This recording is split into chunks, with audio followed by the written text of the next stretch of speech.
At the beginning of World War I, 1914 to 1918, Cannock Chase, a wide expanse of open heathland, was considered to be an ideal place due to its central position within the country to locate two large training camps to accommodate up to 40,000 soldiers on their way to the trenches in France. These were known as Brockton Camp and Rugeley Camp. During the early part of 1915, soldiers began to arrive on the chase, and it was soon apparent that medical care would also be required. This led to the building of a military hospital to the south of the two camps. According to a local paper, it was to have 1,000 beds in 12 wards, each 208 feet long by 20 foot at intervals of 25 foot, all to be connected by a long corridor, and the buildings to be lined with asbestos. It served both camps during the war, treating wounded and convalescent soldiers from France. At the end of the war, until 1924, it was used by the Ministry of Pensions to treat victims of shell shock and poison gas. The hospital was finally closed in November 1924. A report from the Advertiser in the same month states, "Conversion of Cannock Chase Military Hospital. Accommodation for 75 families. 35 of the dwellings to be ready by Christmas." The proposal that various local authorities in the county should jointly acquire the Cannock Chase Military Hospital at Pye Green for use as an infectious diseases hospital not having materialised, the West Cannock Colliery Company, the owners, have decided to convert the building into workmen's dwellings. No time is being lost in making the necessary alterations, and it is hoped that within the next month or so accommodation will be provided for between 30 and 40 miners and their wives and families. By next spring an additional 40 dwellings will be provided, thus making a total of 75. Situated as the hospital is in a pleasant and healthy part of the Chase, and in close proximity to the West Cannock Colliery Company's No. 5 pit at Brindley Heath, and having electric light installed and the South Staffordshire water laid on, together with a proper sewage system, the dwellings will form a striking contrast to houses in the more crowded and less healthy parts of the district. The village became an independent and tightly knit community with a school, a club, a shop, and the original hospital chapel was rededicated as St Mary's Church. The village was finally demolished in the 1950s and families rehoused in newly built council houses at nearby Brindley Heath, although the school survived until 1959.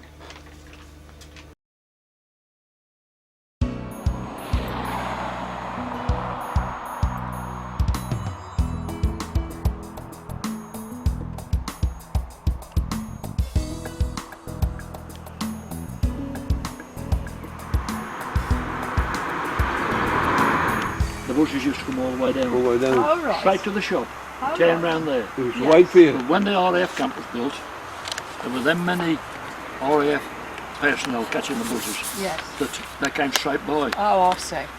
Right. and then you couldn't get on the bus. I see. And that These carried were on our Oh, buses that's right. again. throughout the Yes. You know? Yes. And that's that place there. Yes. Come on.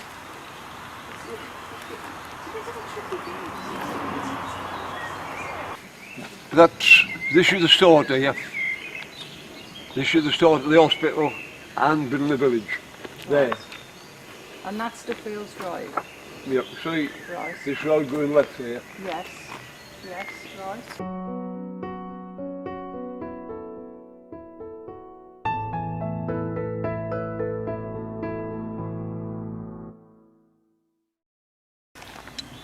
This was the start of the village, and this was these three There was 4 houses there, but there was 3 together and 1 behind. The first lot, these was officers' mess and quarters.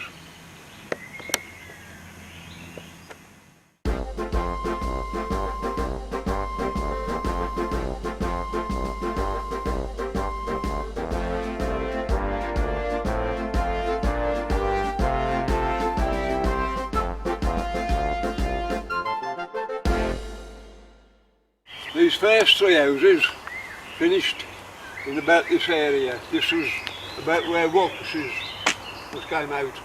Then the next 6 wards started just below. And attached to the back of the wards was a corridor. And the corridor ran for about 340 yards. Right from Ward 1 right into the church. What ward, sorry? This was probably about Ward 3. Yeah. 3, 4, 5 and up to what number? And Ward 4 was farther down. Yeah. About here.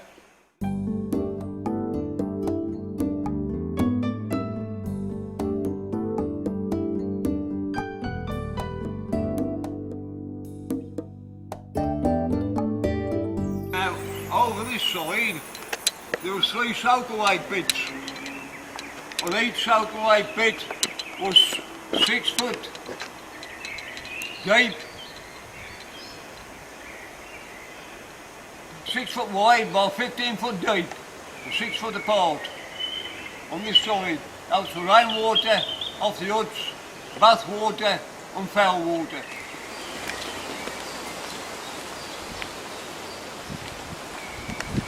That was a manhole.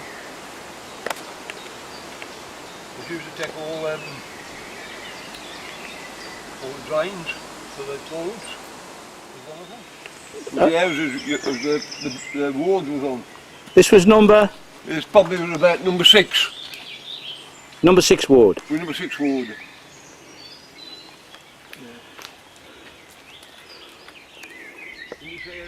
Well, my name's Jim Bullock, and I was born at 43 Brindley Village in the old red tin hut on the 14th of February 1938, which was St Valentine's Day, to Dolly and Jim Bullock. Can I ask you why it was called the Red Tin? Because it was made of Red. I can tell you. Oh, right. The hut was constructed of corrugated iron sheets and painted red, and many times the deers would come out of the woods and rub their antlers along the walls, waking everybody who was in there. My earliest recollections are as a child of perhaps 3 or 4, looking out from the bedroom window towards the RAF camp on the hill beyond, seeing the German bombers heading towards Coventry to drop the bombs. That's what my mother had told me anyway. I was the baby of the family, with 3 elder brothers and 2 elder sisters, so there was plenty of folks to look after me. On Brindley Village, you were free to roam wherever you wanted without fear. The Taddy, Sherbrooke, Fair Oaks, the rifle range. You got bird nesting, collecting watercress out of the stream, bilberry, bunchberry, blackberry picking. They was all there for you to pick and take one to be made into pies and puddings. The village had its own football pitch, and many exciting games took place because the village had got a strong football team, Brindley Village Working Men's Club, and it was supplemented by members of the RAF who used to come down and join in. Names like Duffy, oh, they were brilliant players. The village school was right next door to our house, so it's no problem for me to pop through the fence without Mrs Evans or Mrs Cartwright ever seeing us. In the winter of 1947, the snow covered over the school buildings and we were able to walk across the roofs. Oh. Many a tree was cut down in the forest and carried one to cut up and stoke the fires to keep us warm. But it was great fun for the kids, sledging and sliding on the roads of the village. I remember the men coming home from the pit at number 5 West Cannock with their black coal dust covered faces, and after a bite to eat they'd come out and form groups of 5 or 6, 4 or 5 and hard skills or play pitch and toss games. After that they'd go and play football if they'd lose the money, and they'd go and play football till it was dark. There's flowers on it, because what people do today is they bring the ashes up for people who's had buried. So a flagpole stood on that then? Flagpole on that. Yeah. The village post box was about there, somewhere about there the village post box was.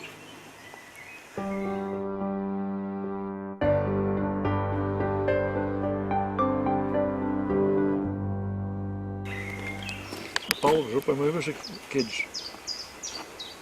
That was the administration centre. They made the administration centre into them 4 houses. Oh, I see, yeah, yeah. We finished 27, 28, 29 and 30. Shop. And then adjoined to the shop was the CT, what they call the CT stores. That's where they held all the materials they wanted for the village. This is number 58, 57 and 56. And these were the last?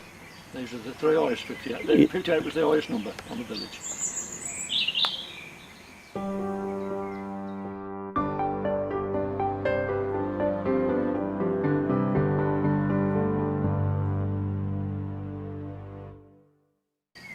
And number 58 is numbered 58, but it was the very last house to be occupied.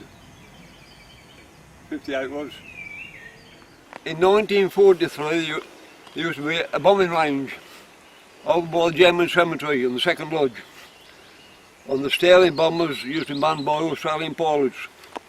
Well, they used to bomb this range, and if any time of the parachute never ignited, it used to come down whole.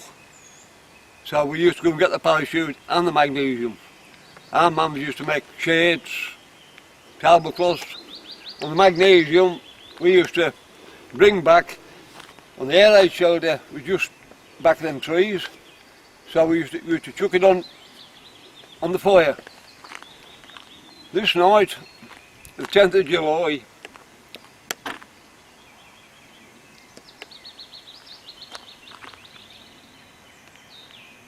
there were a gang of kids on us playing here. The White Houses, the lads shouted, "Your dad said you've got to come in." So all their lads went in. This left Ed Layton, Billy Heathcote and me. And Ed Layton says, "We got some magnesium, go and fetch it." So we fetched it on a wet handkerchief. So up on the floor, we got down on our hands and knees, load a spit and put a spit to it. Just ignited it, you know. And all of us had it, all 3 of us badly burnt in hospital. I was going to hospital for 2 years.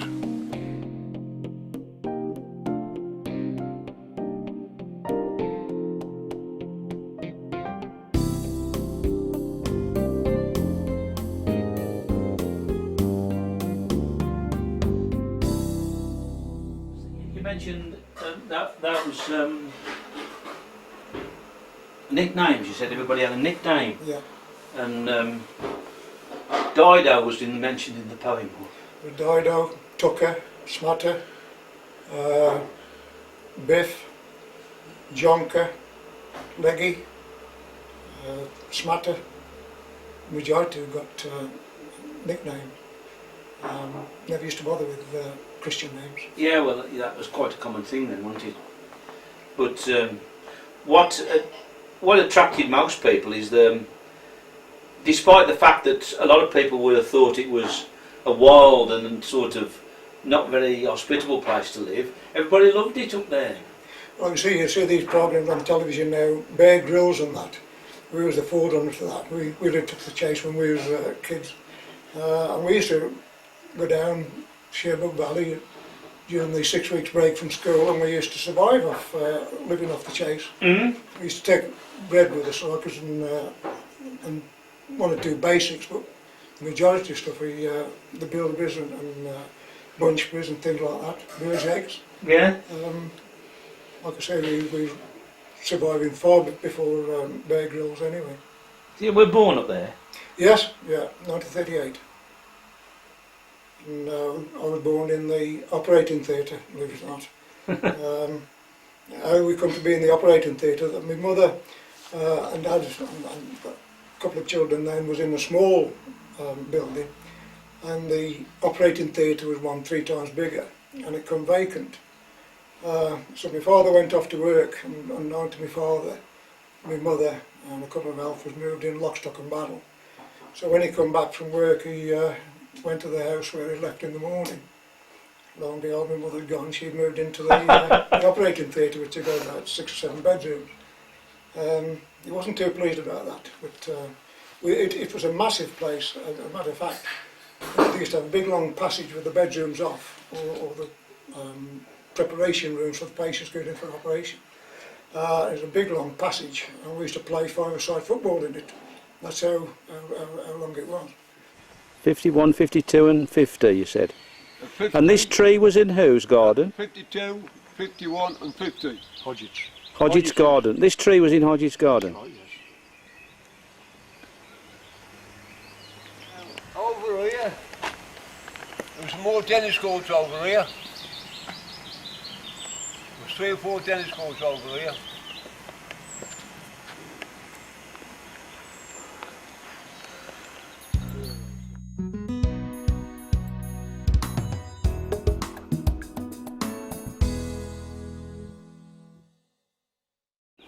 This was the entrance to the isolation hospital. There were double gates, 8-10 foot high, the barbed wire was. The wire was with barbed wire across the tops. So nobody could get in as they didn't want in. Now, the isolation hospital was faced with an asbestos type of material called polyloid, painted white, on which there were a row of huge red crosses on roofs and walls. Now when the isolation hospital closed, when the war finished, this isolation hospital closed. When the Ministry of Pensions, they took it over. When this closed, this was all demolished and it was rebuilt again with 9 hotel, 10 buildings.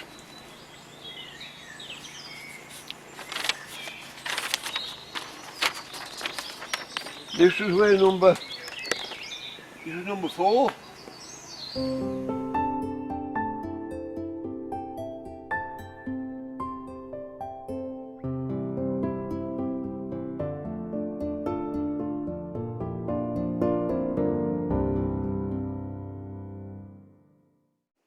I could never understand how my bedroom door was knock and please wait.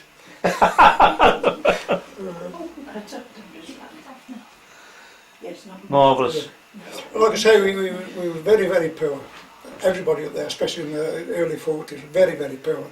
One thing we had got was freedom, and to children of anything from say 3 up to 10, 12, what better can you need? Is it? Yeah, adventure playground really, isn't it? Sorry? Adventure playground. Oh yeah, couldn't be wrong. And the community was such that the village was split into 2 halves and divided by the church basically. You used to have the top half and the bottom half called the compound. And the two very really mixed. They kept themselves to themselves for lads playing, that is. And we was in the top half, and we'd play with Jim Bullock, Gordon Lane and Alan Parsons, 1 or 2 more. But we all lived at the top half of the village, and the White Houses and the Anthonys and whatever, you used to play together down there and sort of thing.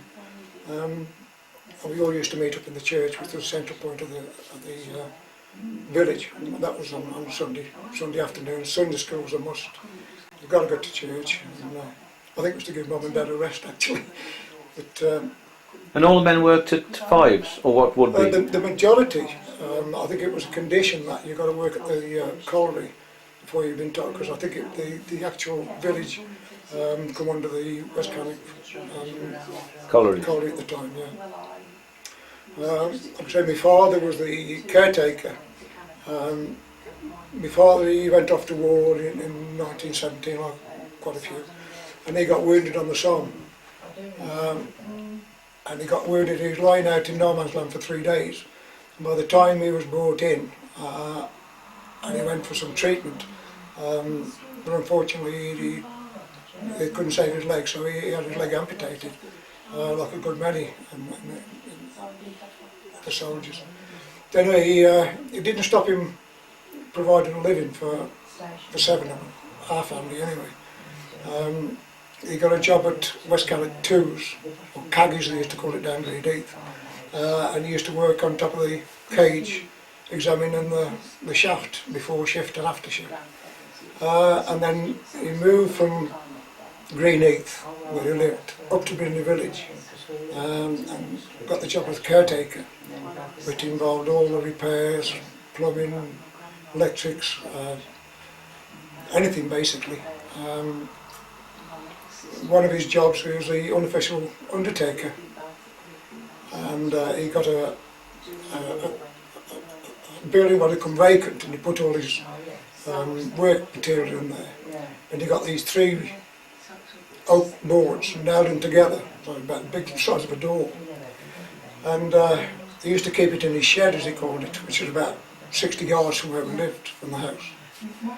And all in turn used to come down the family, my turn, and if anybody passed away, they'd come knocking on my dad's door, because there were no undertakers. The nearest undertakers was Stacey at Hennisford, and of course we'd only got one telephone, which was going to Wainwright's, no public phone.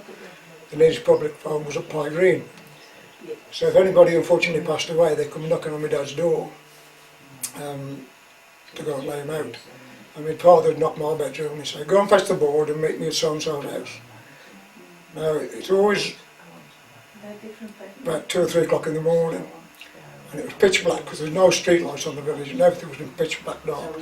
So I got to find my way up to the shed, as we called it, open the door, get this board, and the board, like I say, it was a fair size and a bit heavy, and the only way I could carry it was to put it over my back and drag it behind me, and I'd lock the shed up, and then I'd go to whoever's house it was, knock the door, and I could never understand when I delivered this boards, they called it, whoever opened the door was always crying. I could never understand why. I did in later years because my dad explained. But like I said, then that task was handed down to my younger brother Derek, and again that was handed down to Keith and Barry and whatever, so it come down as I think. So you had quite a few brothers then? Yes.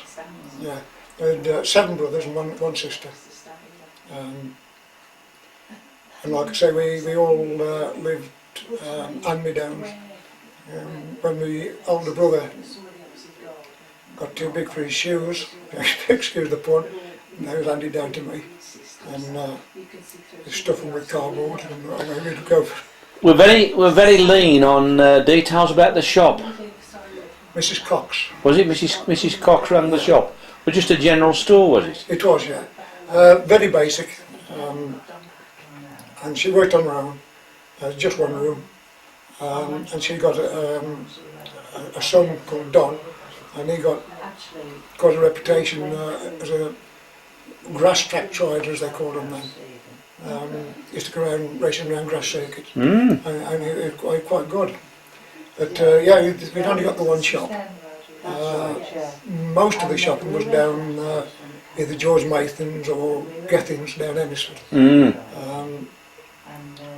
And the normal thing was on a Saturday morning, catch the 9 o'clock bus, Wealdon bus, tuppence eight and return down to Wensford.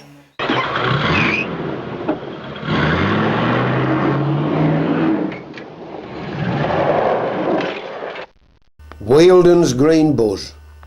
From the bedroom of 43, it was a moving speck via the RAF camp and Flint's Corner, down the hill and then out of sight to the bus stop at the bottom of Deadman's Walk. 10:30 bus groaning round the corner, loaded with RAF and WAFs. Pye Green Corner, the Old Birds, Bradbury Lane, Hedgeford, and off we'd get outside Sally Lowe's cafe, under the big clock. Call in at Mrs. Hall's and pick up a bargain. Hardwick's, Merritt's. Oh, the meat. It was the best. Past Trebolis to Kingy's for a fish like a whale and a bucket of delicious chips. Blagg's, Our Lady of Lourdes. The Empire, the park of swings and roundabouts. Gaskin's Wood, the Valley Pit, the Drill Hall, Hedgeford, Hills, the Memorial, the Anglesey, beer, oh, Midgley, Muldoon, Station on the Bridge, pigeon baskets, men in caps puffing fags, steam trains smelling squeal of brakes, stop. Then to Blockswich, Perry Bar, loose 'em off at Aston, hoardings with Bovril and typhoid tea, the Tivoli, Civic Restaurant, the buses coming from Cannock, all into the centre of the square, and there would be a rush of bodies. Sorry, we're full. So it's the blue bus to Pie Green Corner. They are the men on the bench. How do? Joe Postins, Dyers, Hustleby, and then a long walk past the free pubs. The water tower, grey and big. Through the fair trees with bilberries bushes, oak balls, and the village. Oh, our caths for a cup of tea from a steaming kettle, off the black grate, into a china pot, with sugar, sweet, and oh, Patsy's lovely smile. Chickens, turkeys, rooster, sows in pig, snorting, squealing, with the boiler with the peelings and stale bread chucked in. And then bacon hanging from the roof with the yams and the fresh eggs. Ah, we're home.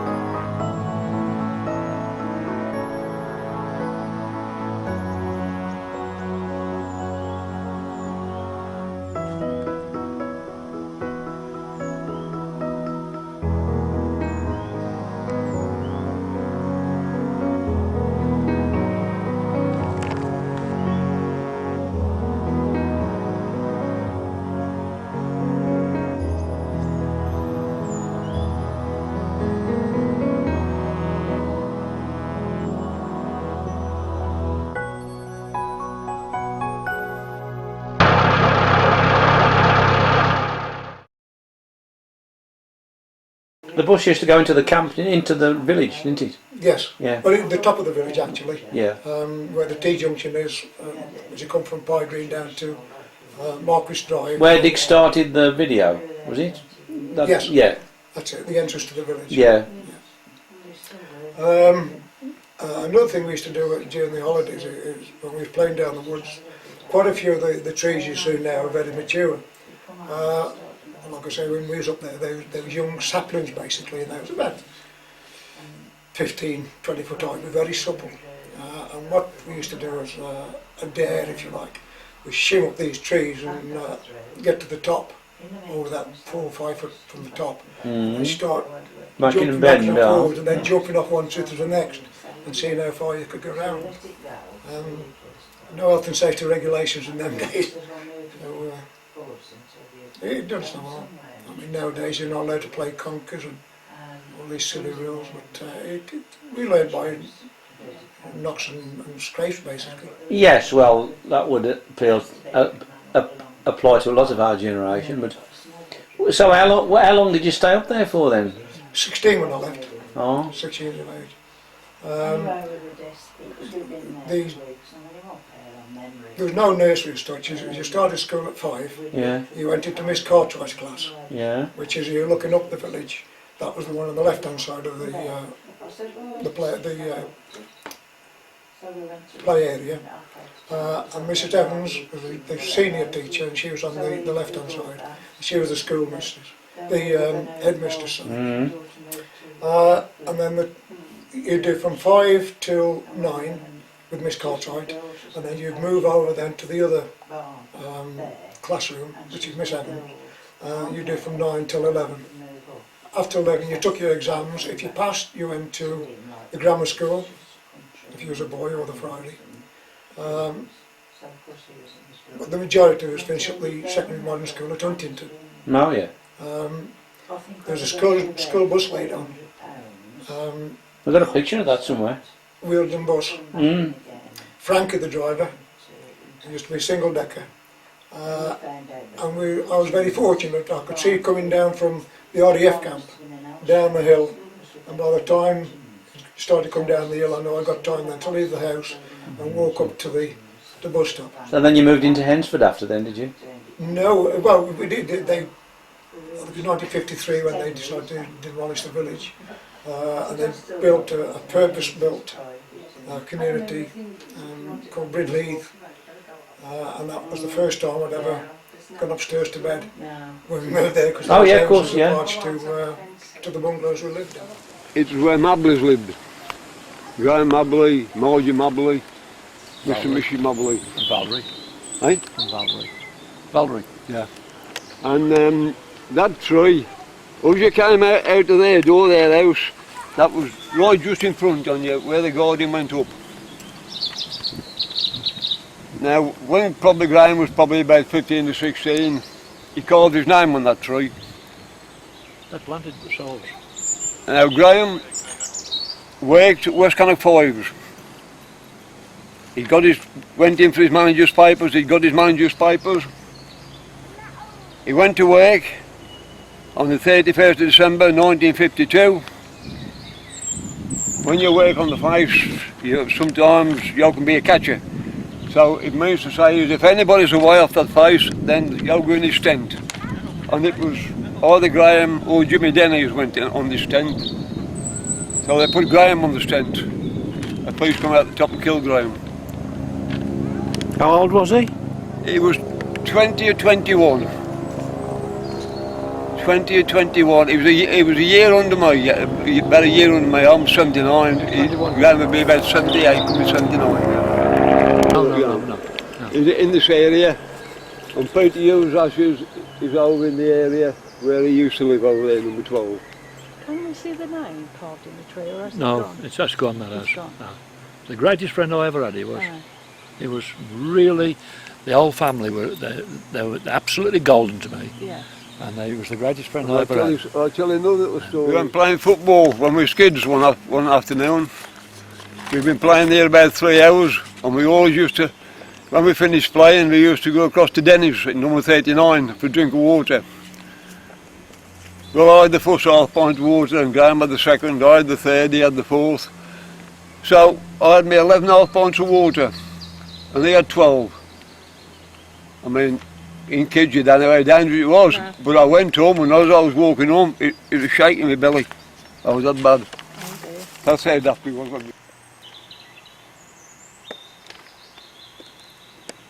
This was the observation block. Ward 9 you said, yeah?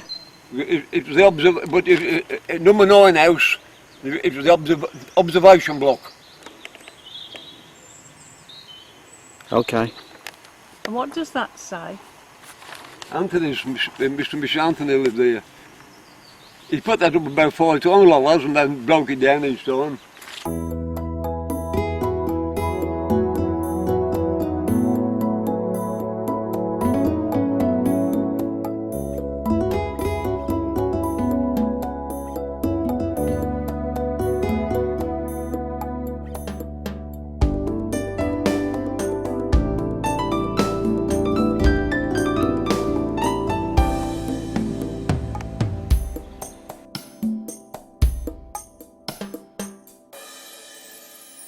What? Because I'm laughing, eh? Because I'm laughing.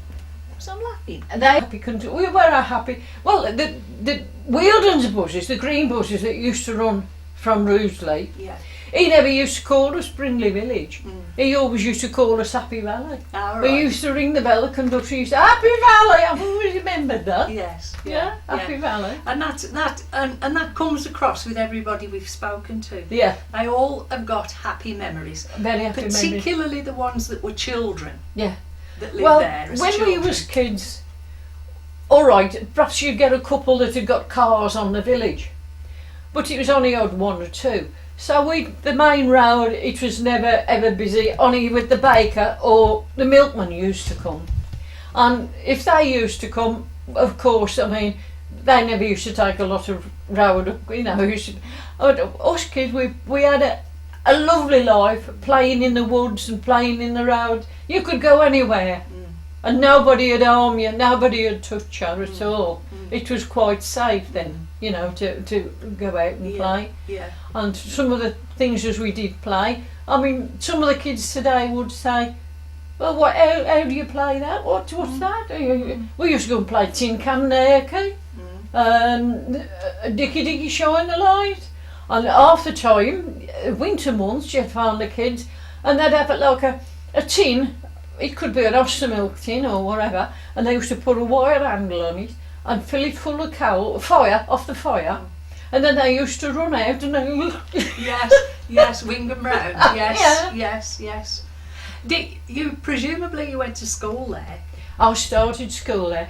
You see, I was born at number 50. If you look on the maps, I was born at number 50 Brindley Village, 1935. But at the same year, my dad had a house down Fieldhouse Road. Right. So we went down Fieldhouse Road until I was 5. But then my grandma, my mother's stepmother, died. So my mother wanted to go back up the village to keep her eye on my granddad, you know.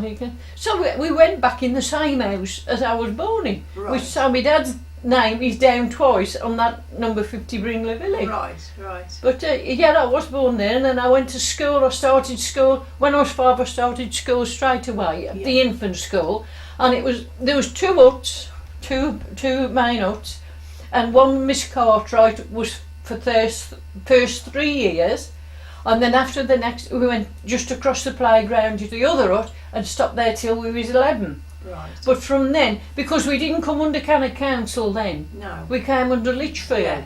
Yeah. And when we was of age to go to a secondary modern school, we had to go to Huntington, Yeah. not Kingsmead, or Littleworth as it was called then. Littleworth as it was called, that's right. Yeah. That's right. What kind of education? Did you think it was a good education? Because I mean there was only like the two teachers up Well, there. it was only just an ordinary education, of course. But when we went to Huntington School, I always remember me and Annie Whitehouse. Mr. Barber gave us a sum to do, and nobody else got it right but me and Eric. Oh, right. But it was because Mrs. Evans had showed us a different way of doing this sum. And you know, that's what she was like. So Sappy candid. the experience of school was perfectly all right then? Oh yeah, we had happy childhood. So we used to get a fag, you say, it's best of 6. You used to throw them to the stick, or the one was one, when you come back, the smoke coming out your ears.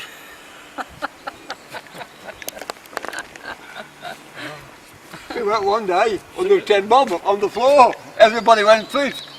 His hand dropped on it. We walked so far up, we lost it, we had to go and find it again.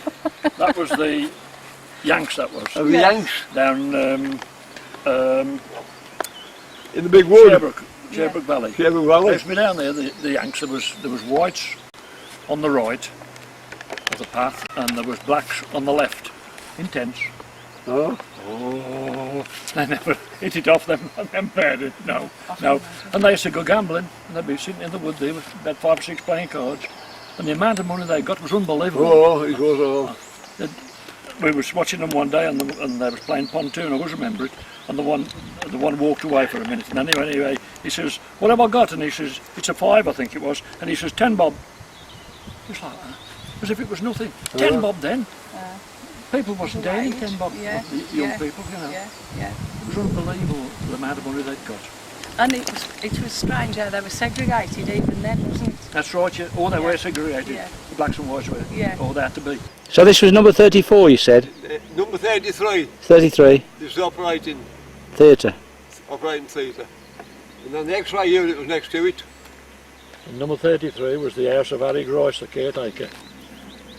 And as I told you, the corridor went from right up the very top, and it ran right into the church down there. Yeah. This is where Yeah. the club was. Yeah. At the end. Yeah.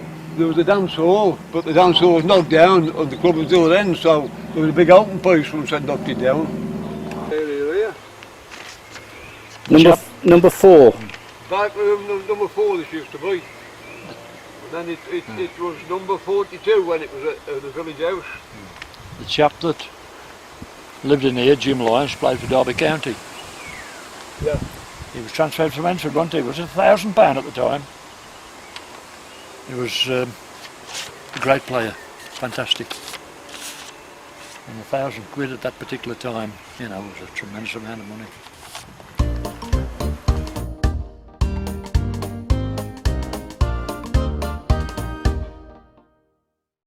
The toilets.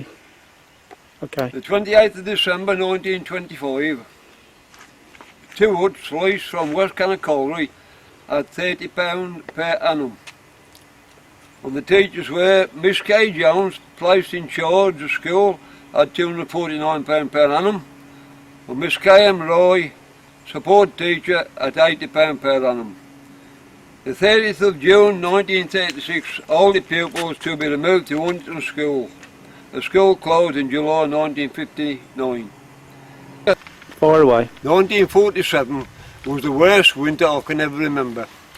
We had to dig ourselves out of our houses, and whatever food we wanted, we all had to go up to Pye Green, Fairhouse Road or Broadway.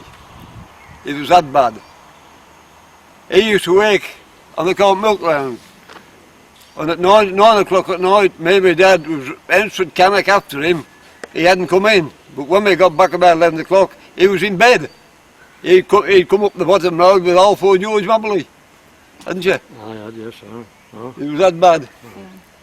That's Keller, the Reverend Keller, Colin Grice, Mrs. Benton, And Ron Mellor. and Ron Miller. In 1945. But Yeah. as far as the religious, I don't know whether you've heard of Ron Mellor, have you? Yes, Ron Mellor? yes. Well, he was absolutely brilliant for Brindley Village. Yes, that's right. He was sleeping in the vestry at the church because the church was a big long hut, Yeah. you see. And Ron first, we had preachers there, of course. Well, when they finished, Ron took over, and he was only a lay preacher, they call a lay preacher. But he was very good. And if you've seen some of the photos of the children taken outside the church, then Ron should have been on some of them. Right. But he emigrated to Australia after. But he bought a lot of entertainment for us on the village, Yes. because he at some stages he used to cut the church in half, the church, the altar and all that, you know, cut it in half. Yes. And then we used to have a dance in the other half, Right. occasionally a dance. Yes. And he used to have beetle drives and whist drives. We used to have a lot of entertainment there through Ron. Yeah. He was very good. Yes, she said he was. Yes, he she was. Said he was really. How did you come he was to live nice. there in the first place? I don't What were know. the circumstances? I don't know. I mean, we've been given information, and we know this is a fact, that accommodation was very short after the Yeah. war, and people used to have to live with other people. Well, They used that's to what have to lodge. when my mother and dad was lodging with other people, you Yes. see. And I think when them huts come available, I think my dad put in for one from the pit point of view. Yes. Because you had to pay the rent through the pit then, Yes. you know. Yes. Pit. Yes. But we had some quite hard winters, very hard winters. Then, Yes. you know. I mean, all right. Would you be cut off in the snow? Oh yeah, I used to be cut off. You used to have drifts then, hadn't you? So as the Yes. doors Yes. and that, you know, Yes. like. But it was hard, and if you had a good hard frost, because all the water pipes then, because we hadn't got no heating in the rooms themselves, only the black lead stoves, which they were absolutely wonderful, and stoves, they used to shine like anything, black lead stove, and you used to have that, because the rooms were big, you've got big rooms, so you used to have a settee right by the fire here, you know, and 2 armchairs. But you got up in the winter months and moved to the back of the house and you used to be flowers. But we never grumbled. That's the best part about it. No. Nobody ever grumbled. No. What about when you went to bed? Eh? What about when you went to bed? Oh, when we went. Of course, we got the odd bricks. Yes. We used to put, with having a black lead shower, we used to get a fire brick and put it in the oven and then let it stop in all day, and then just before you went to bed, get some cloths and wrap the fire brick in and go and put it in your bed. Your bed used to be lovely and all. All right. The only thing was, if you was to kick that brick out of bed at night, you'd go bang off the floor.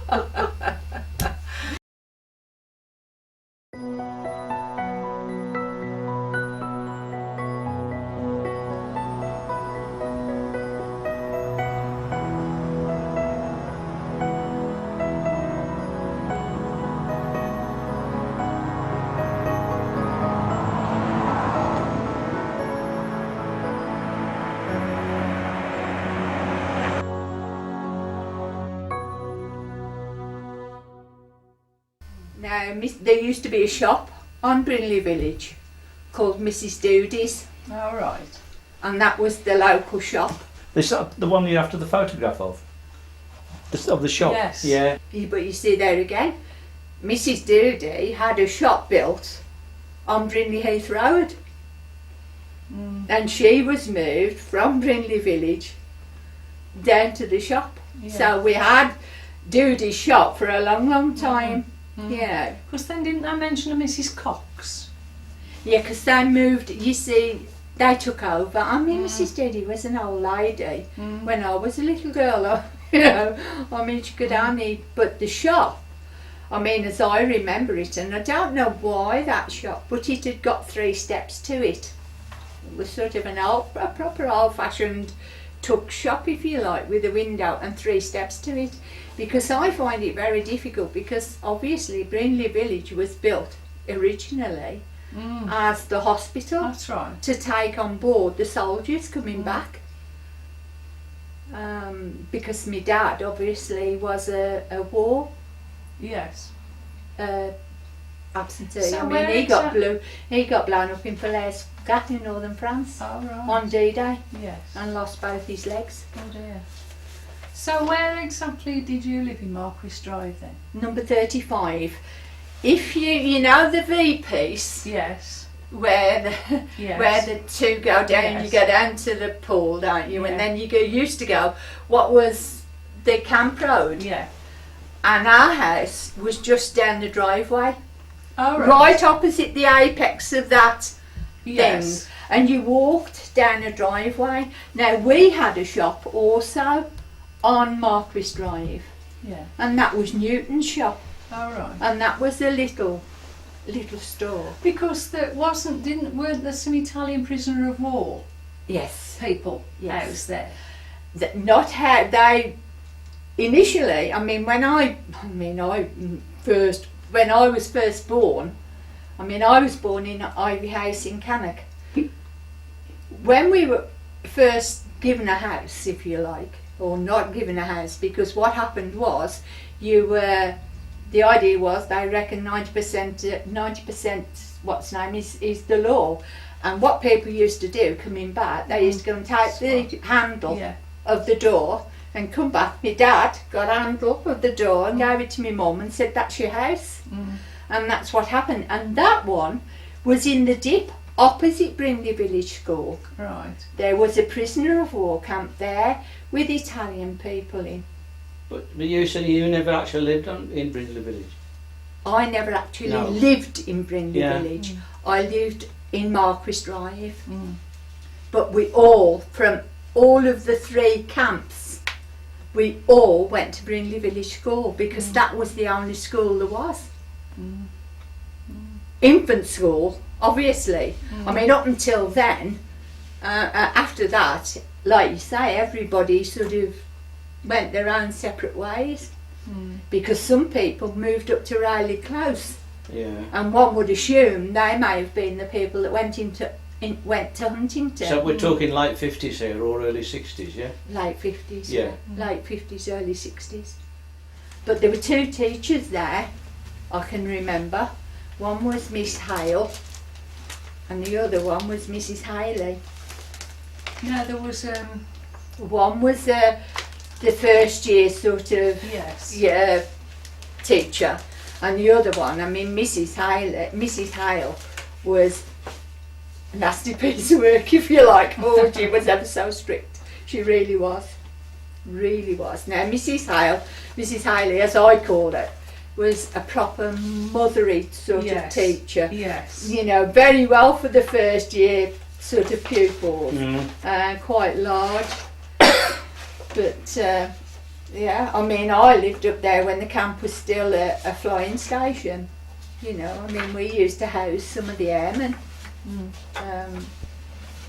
when the station was still going. Oh, Because yes. there's still a lot of things going on around Brindley Village at the same time, wasn't there, you see, because it was all military, etc. That's right, that's right. Because the school stayed open after the village had closed, didn't it?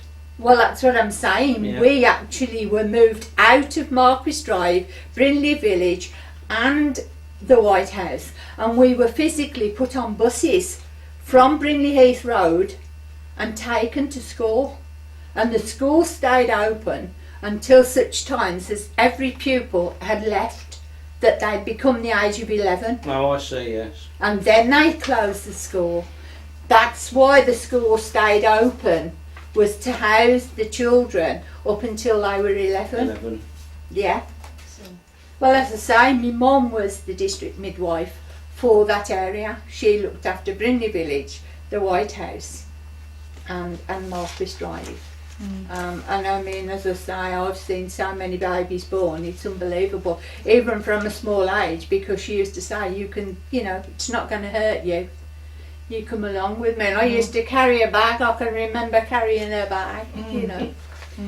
But in 52, 53 was the Queen's Jubilee. Coronation. A coronation. Oh, of a Jubilee. yeah, sorry. 53. And we had our celebration in the hangars of Now that's the station. interesting because we've tried to. They say that the village dressed up for the coronation as well, and we haven't been able to find any photographs of that.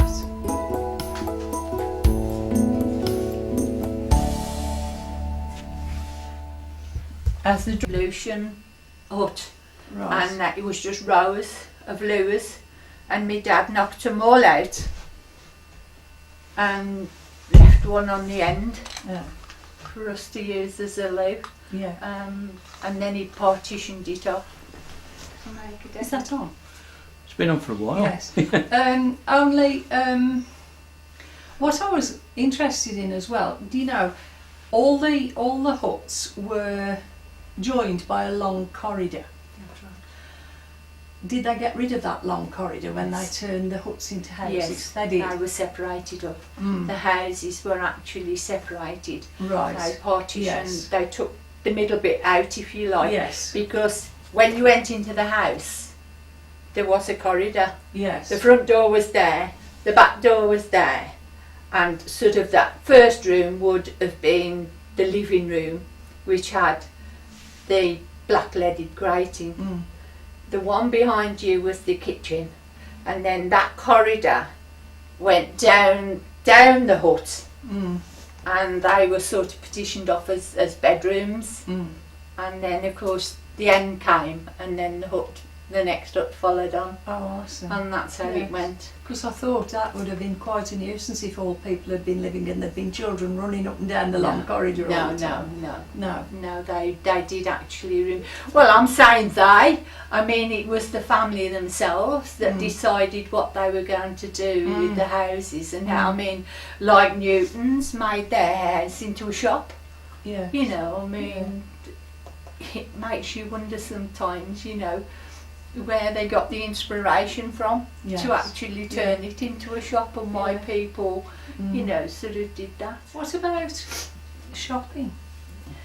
Did you have travelling salesmen, or did you go down into Hensford or Down into Headsford. Mm. We always used to do Hensford, and I can always remember in the snow, my mum pulling us on a sledge Yes, I've done that. down into Hensford, and we always used to, because Tranters was Yes. the butchers that we Yeah. always used, Yeah. and I mean, I'm Tranter, and his wife still works in the market today. She owns the knitting store. All right. Yeah. And that was a brother, George Tranter's, that was in Hensford. But yeah, everything was done. Again, we couldn't always afford to go on the bus, so we did walk. So what did the shops stock then? Did it stock a bit of everything, or was it? No, Expensive, or- there were specific shops for specific things. I mean the shop on the village. On the village, on the village, and it was just general. It was things that you would need. Right. You know, Yes. like No the luxuries. No luxuries. No, there was no sweets, no nothing. No. You couldn't exchange coupons in those particular shops. Right. There was just your sort of your soap, your carbolic soap for doing your washing, and believe it or not, Sulio for having your knits done, if you like. But just general everyday things. Yes, they used to hold some bits and pieces, but nothing that you could go there and do your shopping. Right. There used to be a tab, as they Yes, called it. yes. You could go in and they'd put it on the tab for you, and then you would be able to pay it up Yeah. at the end of the week or the month, whichever Yeah. you preferred to do. Yeah. But there were no travelling salesmen. No. And I mean, I was brought up on goat's milk, because we'd got the goats in the field, and my mum used to milk them every day. So I was brought up on goat's milk. And I'm just I imagine now a lady with the children coming back from Hensford in the winter with a sledge full of shopping. That's right. That must have been hard work. It was horrendous work, absolutely horrendous. Because it was But hilly. but then you say, well, down that big hill, down towards where It's the all right town going, it's coming crossings back, were. isn't it? That's right. But we used to go down there for the coal as well, because we used to take the coal from off number 5. Oh, so you didn't have coal delivered either? No, Oh, right. no. The other way, of course, was down Kitbag Hill, but you were as far away from Yes. as Kitbag Hill as you were coming along Brindley Heath And- Road. So it you know, Yeah. it was a toss of a coin, And really. but there'd be as to more way. houses coming the other way. Oh, wouldn't that's there, right. Than going That's down right. Kitback Hill. Yeah, yeah. Well, of course, it's like now, isn't it? There's only the old railway station house on the bottom of That's Kitbag right. Hill there. I That's mean, right. I don't know whether people, they don't call it Kitbag Hill anymore. I've seen several articles in the paper about the problems they're having with the cyclists going over the That's track. right. But they don't call it Kitbag Hill, do they? No. Well, they wouldn't know where it was, would they? Well, they wouldn't associate it with Kitbags. I mean, the reason it was called Kitbag Hill, and that's another thing, was the trains used to stop there. That's right. It wasn't a station, No. but he used to stop there to Yeah. let the airmen off, Yeah. and they used to walk up With the all hill. the kit. That's right. With all the So kit. how long did it take you to walk from where you lived to school then? An hour.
thing is when you was out playing with your friends and your mates, Mm-hmm.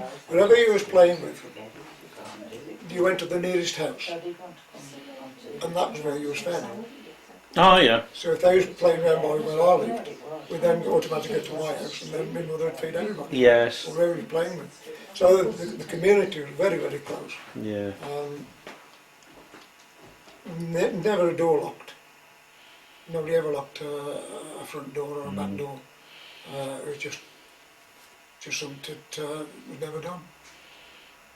The church, there was a chap called Ron Meller, smashing chap.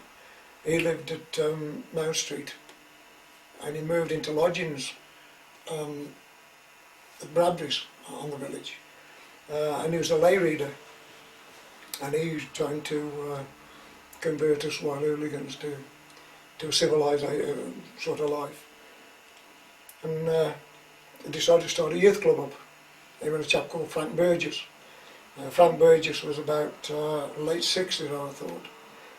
And they did their best to get us up and running as a youth club. Of course, being young ruffians that we just couldn't do with people telling us what to do, basically. But he won in the end. He persevered. And the last I heard that when the village was down for closing, he emigrated out to Australia. Yeah. And the church, about once every 3 years, they used to have a caravan used to appear, and it used to be the church army. And it was Sister Pedford, and she was on the village for about a month, helping out with the services and Sunday school and things like that. And another memory I've got is 1945, the National Savings van used to come round. Yeah. It got big doors on the back, and you opened it up, and there was a screen. And they used to do the promotion or the advert for the saving of National Savings certificates or whatever. But they used to show films of Laurel and Hardy and Charlie Chaplin. So again, instead of us going to the pictures come to us, sort of thing. Good, yeah. Yeah, why not? Talking about fire down the wood, Joe Flynn took the house on Marcus Drive. He was the local forest ranger, and he gave us some tuition and how to use these beaters, which is like a brush tail with a piece of belt on the end. Oh. And they was placed around at different places around the village, about 3 or 4 at a time, tied to a tree or tied to a stump and what have you. And the shout would go out, fire down the wood, and away we'd go then and pick these beaters up, go down and find the fire and start beating it, and then you'd hear the bell of the fire engine coming over from Rugeley, just one appliance, water supply of about 300 gallon, trying to cope with these forest fires and what have you. And then my dad, who was the caretaker, he'd then go around and take a list of all the people who'd helped to extinguish the fire. And about a month later he'd then come round with a little brown envelope and you got your wages. And that was from anybody who was capable of beating a stick, basically. 1 and 6, Dick said, was it? Yeah. 1 and Well, 6. it varied. It did go up to 2 shillings. Depending on some of the fires, if they got into the peat, as they called it, it would go on for 2 or 3 days, like, you know, to try and beat it out. Could be a good source of revenue if you're that so minded. I think with some of the lads are very enterprising. If they got short of money, they'd go and Set to fire. yeah, shouldn't be telling you that. No. Never occurred to me that would happen at all. Another enterprising scam we used to have.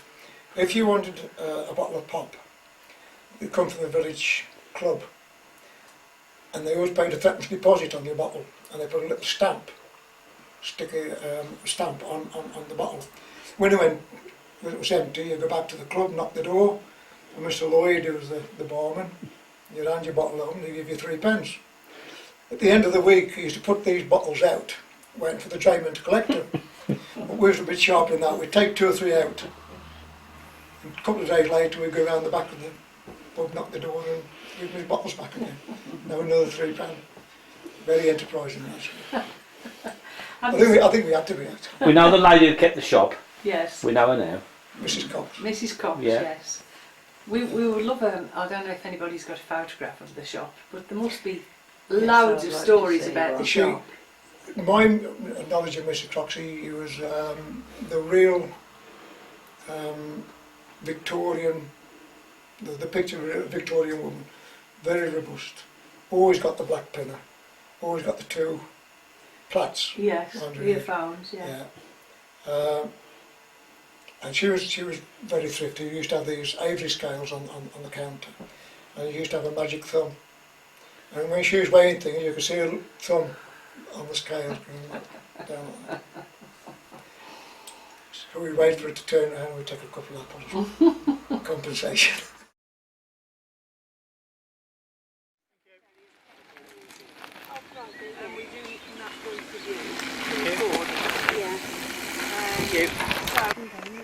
There's four buildings. There's the motor disinfecting block, the laundry on the garage, on the electric place.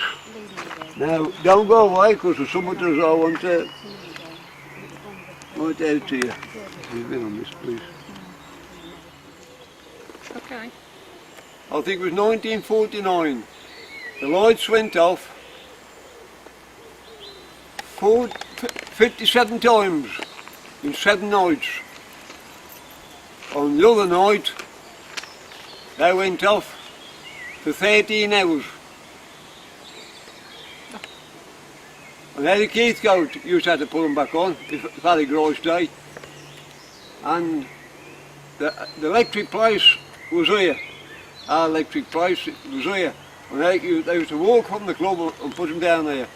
And then there was only 2 places what was left here. That was the electric substation here and what we used to call the Pilgrim's Hut, where the footballers used to change in there and run out the football field. Then eventually the Pilgrim's Hut was knocked down and that just left the electric place. The chase is, there's more of the chase bit on kind of chase here than there is in any. Yes. So this is the, what you say, the dead? This road is Deadman's Road. That's right. The reason was they always used to walk the dead to the cemetery, or else they should bring it in ambulances to the cemetery up this way. But it is Deadman's Road. You go to the cemetery at... The German cemetery. Hey? The German cemetery. I went to see Mrs. Arnott because I'd got some Zeppelin photos. Yeah. Oh. Zeppelin cruise.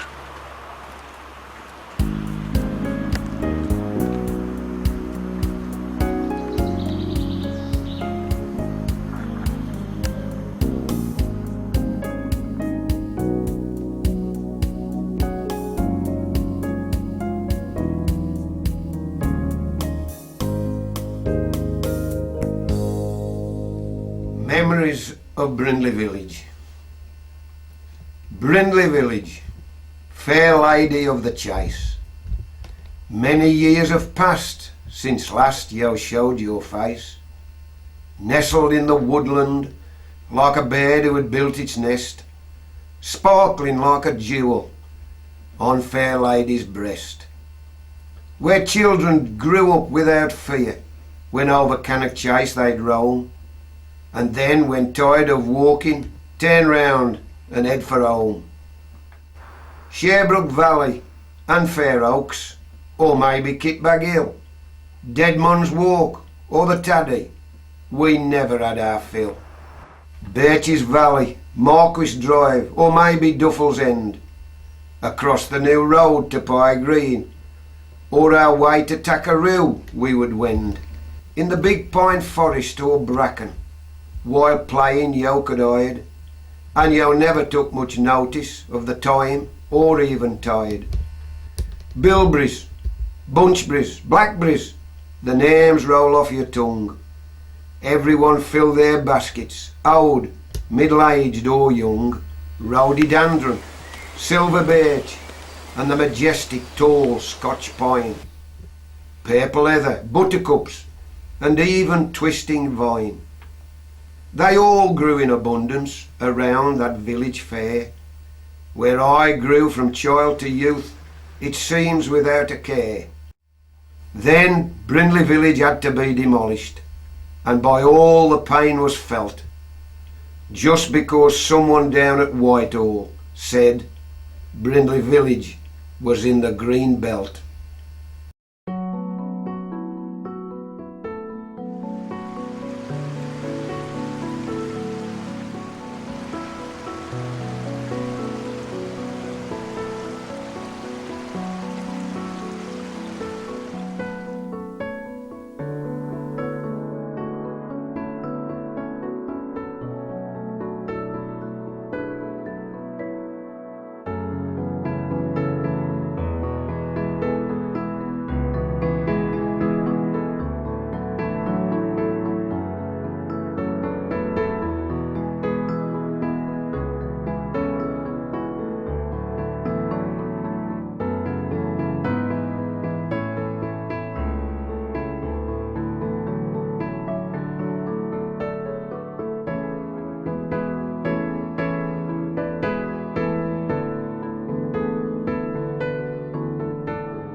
Kept the shop, didn't She did, yeah, Yeah.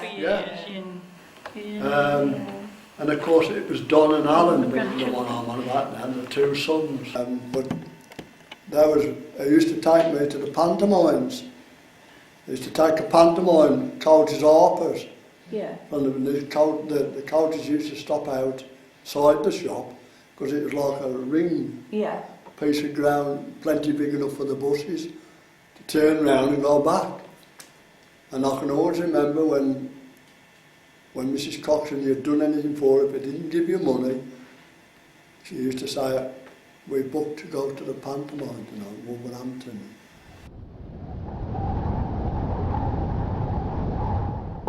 Sorry, we used to go to Sutton Park. We used to go to Sutton Park, that was our main Would that be venue. organised by the club? It'd be the community again, Yeah. different people off the village. Yeah. We'd be going to Sutton, done by the church as well. Yeah. Ron Mellor was involved even in that again, and other colleagues. And there was glorious days out. You'd think you'd gone to the seaside Yeah. when you went to Sutton.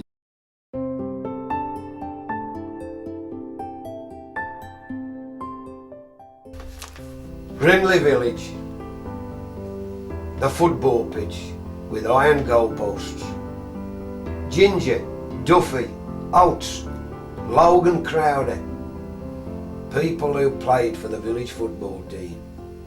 The working man's club, fighting on the concrete ring on a Saturday night. A pint, 5 fags, a bag of crisps, a shilling. Pitch and toss, 4-card brag, skint. Saturday nights it was roll out the barrel with Mrs. Benton on the piano and Ben singing those faraway places. Monday, 4-card brag, skint. Saturday nights it was roll out the barrel with Mrs. Benton on the piano and Ben singing those faraway places. Monday, back to school, in wood nuts with a coke stove, palings missing off the fence. Mrs. Wainwright with her flowers for painting. A power cut and Gracie limping from the club. With a flick of the switch, the bright lights would light up the village. Jonker, Cooper, get your coupon ready. Kids with catapults, inner tube and leather tongue. A fire can, fireworks, bonfire by the club. Guy Fawkes on top, in Dido's clothing. Odgits, hollering drunk. Bradbury, wobbling wum. Titch Jones yelling at the kids, "Let's have a party, will you?" Kath and Selbs, bottles from the club, pale ale, Mackinson, scotch, sandwiches, chicken, spam, cheese, laughing, jokes, singing. Oh, happy days.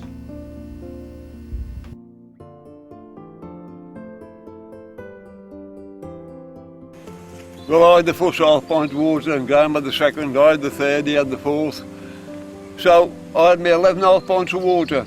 We was Well, watching he had them one 12. day and they was playing pontoon, I always remember it, and the one walked away for a minute, and anyway, he says, "What have I got?" And he says, "It's a 5, I think it was," and he says, "10 bob."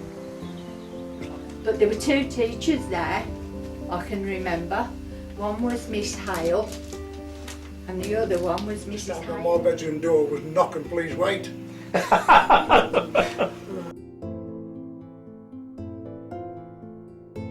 go and put it in your bed. Your bed used to be lovely and warm. All right. The only thing is was, if you was to kick that brick out of bed at night, you'd get good bang on the floor.